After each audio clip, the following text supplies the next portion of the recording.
Bref, et une fois qu'il est parti, ils se sont dit, on va plus mettre de sang, donc ils ont foutu le chili.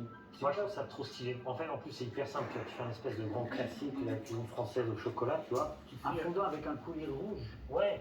Ouais, voilà, bah, ça Ok, magnifique. Ok, donc maintenant, vas-y, on fait le resto là.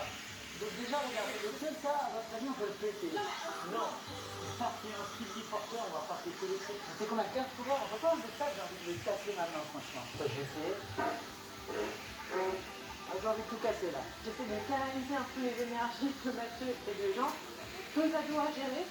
J'avais pas trop anticipé le fait de prendre le lead, mais je me dis que si je ne le fais pas à ce moment-là, on va partir en cacahuète. Et la table, elle commence là où je suis. Ce serait sympa que la table elle soit au milieu entre les deux trucs.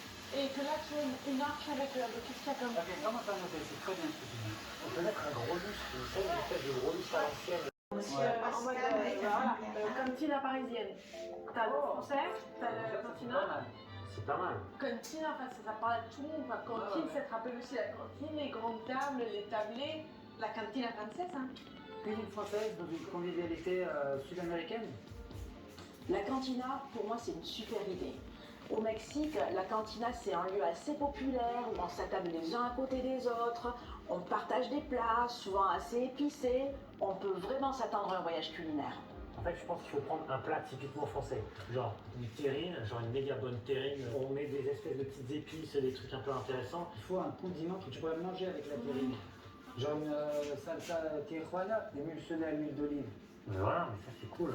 On va avoir ce côté rassurant, convivial, sur des plats français ultra classiques. Mais après, on va avoir ce côté un petit peu surprise et déroutant, innovant avec ces saveurs mexicaines qu'on a. Ça tient ça. Et tu vois, tu n'es pas comme ça au-dessus de la table. Ouais, tout est inversé. Et là, il y a un vrai concept qui naît de ça. Et là, je suis totalement emballé. Là, je commence à rêver un peu de ce restaurant. Pourquoi pas, ouais, accrocher carrément Voilà. des chaînes là-haut comme ça pour les redresser une table là-haut. Et ça, c'est énorme ça. Mais où? Là, on part en live. Jérémy et Hugo sont hyper chauds. J'essaie de garder toutes les idées qui fusent, qui sont bonnes. Et c'est cool, on est lancé. On a un menu, on va dessert, plat, entrée. Voilà, tout simplement. Voilà, on a notre menu. Maintenant, un nom de resto, ça pourrait être pas mal. Ouais. Alors, à l'envers du décor, le monde à l'envers. Le monde à l'envers, ouais. Avec ton verso. Plutôt verso. Cái là dòng phố đó, cái một chặt cái phong can Verso lâu recto, cái moi je trouve ça cool. cái công an là chuyên viên lâu cái kia này Vas-y, verso recto. On fait ça, ở bên sâu rồi cái xong đấy. Verso recto.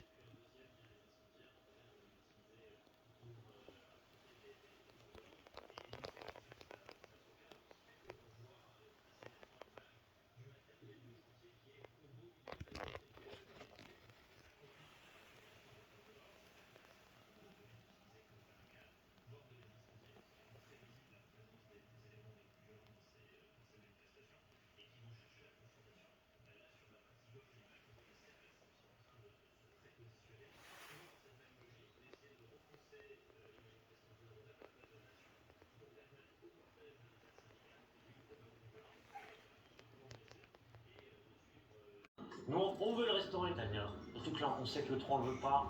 Déjà, est-ce que vous avez une préférence? Alors justement, on va rien dire parce que là de toute façon, on va rien dire. Et après, ben, on se concerte avec l'équipe des chefs et... Ah ben non parce qu'ils n'ont rien à dire. Donc on leur laisse le 3 et puis c'est tout. On va prendre l'italien, on espère que ça va nous porter chance. Là, finalement, le restaurant marocain qu'on espérait, donc c'est super. Et je donne officiellement le départ de la guerre des restos. Vous avez 48 heures, les chefs vous restez ici, les autres vous filent dans votre resto. On y va? Allez, sortez de chez nous. 3, 2, 1, c'est parti. C'est parti. Les équipes ont 48 heures pour concevoir un concept de restaurant, un menu et imaginer la décoration de la salle. Tout cela sous l'œil attentif de la chef Hélène Larose, qui ne manquera pas de leur rendre visite. De la soupe, donc clairement c'est l'expérience. Mais voilà, clairement c'est la TD de Laurent, je suis pas sûre. La deuxième idée, ça serait peut-être un concept brochette. Ça pourrait être une brochette en entrée, une brochette en plat, une brochette en dessert. Ça peut fonctionner. Ouais, ça peut fonctionner. Là, clairement, c'est encore pire. Je me dis de partir sur des brochettes. Bah non, c'est pas possible, c'est une catastrophe. Je me dis que voilà, c'est la guerre des restos. Faut sortir des sentiers battus au niveau de la gastronomie. Et là, finalement, je me jette là-dedans. Moi, j'ai eu des idées.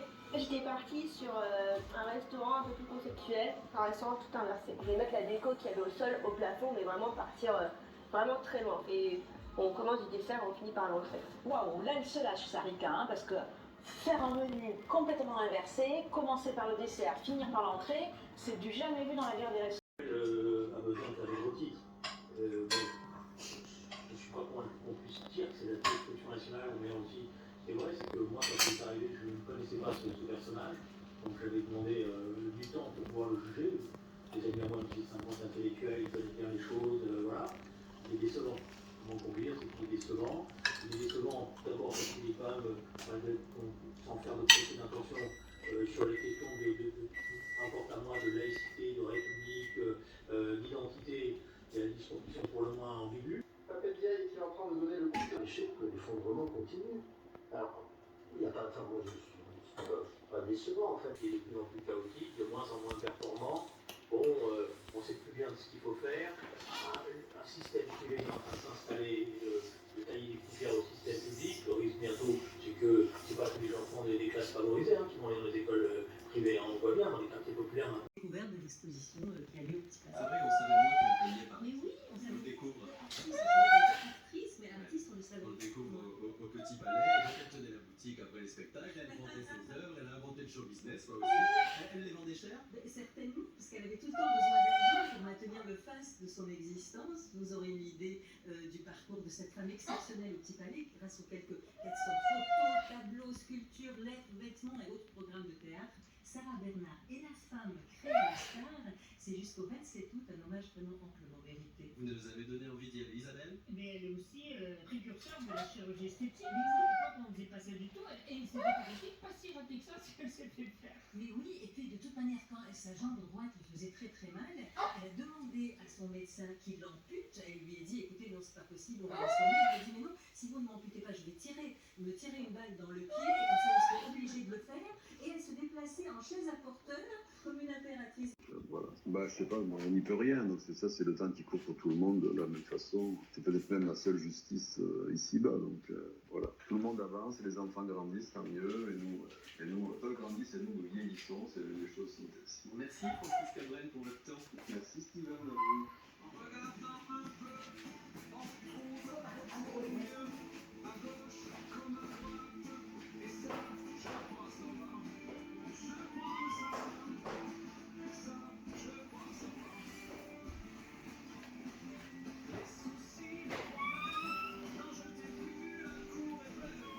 Chaque dimanche matin sur RTL, on prend le temps des confidences, celle de Francis Cabrel, donc cette semaine, et son salut, sa tendresse envoyée à Jacques Dutronc. Et cette chanson qu'on entend, la chanson pour Jacques, était dédiée à Dutronc, hein. C'était un des morceaux de son dernier album. On écoutera du Jacques Dutronc d'ailleurs en fin d'émission. Cabrel, donc le grand amoureux de Dutronc et du rugby, au stade depuis l'âge de 6-7 ans, vient-il de nous dire. Et il a peur des